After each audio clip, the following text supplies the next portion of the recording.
ज्या 5412 प्राध्यापकांच्या भरतीला वित्त विभागाने परवानगी दिली आहे त्याचा आता सगळेच सोपास्कार पूर्ण होऊन आम्ही उलटं टाइमटेबलच मागितलं आहे की जूनमध्ये प्राध्यापक त्याच्या ज्या काय कॉलेज लाईफमधल्या किंवा नवीन तुम्ही नवीन नोट्स तयार करायचे बाकी कॉलेज लाईफचे घेऊन जातात ते घेऊन वर्गात गेला पाहिजे आणि त्यासाठी आज उद्याकडेच 1-2 दिवसामध्ये त्या कॉलेजला किती अलॉट होतात विषय वाईज आणि विद्यार्थी वाईज याचा JR आपण काढतो त्यामुळे त्याला काही अडचण येणार नाही।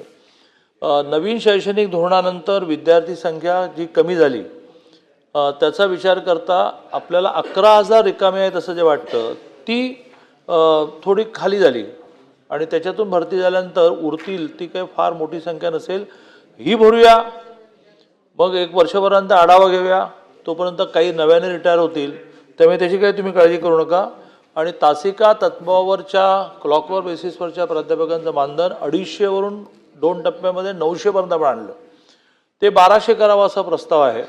ऑलरेडी 1500 केलं आहे आपण कोणासाठी तर जे वेगळ्या प्रोफेशनमध्ये मास्टर्स आहेत CA ICWA अशांनी जर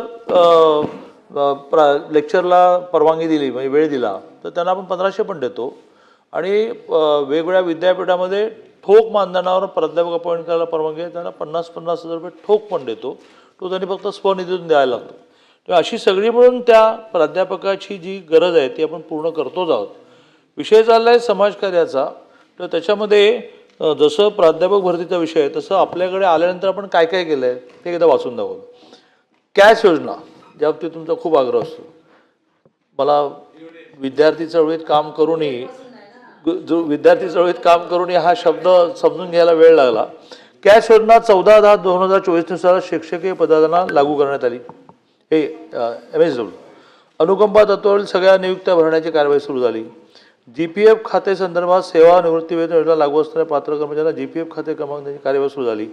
प्राचार्य पदभरतीला परवानगी देऊन टाकली। वैद्यकीय प्रतिपूर्ती 4/9/2025 वैद्यकीय प्रतिपूर्ती योजना लागू करण्यात आली।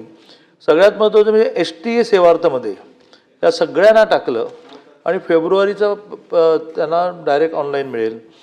त्यानंतर प्रस्तावित कार्यवाही आता काही प्रस्तावित आहे शिक्षकेतर कर्मचाऱ्यांना आश्वासित प्रगती योजना 10-20-30 लागू करणे प्राचार्यांचं सेवानिवृत्तीचं वय 60 वरून 62 करणे सेवानिवृत्त शिक्षकेतर कर्मचाऱ्यांना अर्जित रजा लाभ देणे नवीन महाविद्यालयाला मान्यता देणे या सगळ्या गोष्टी पूर्ण करत आणल्या।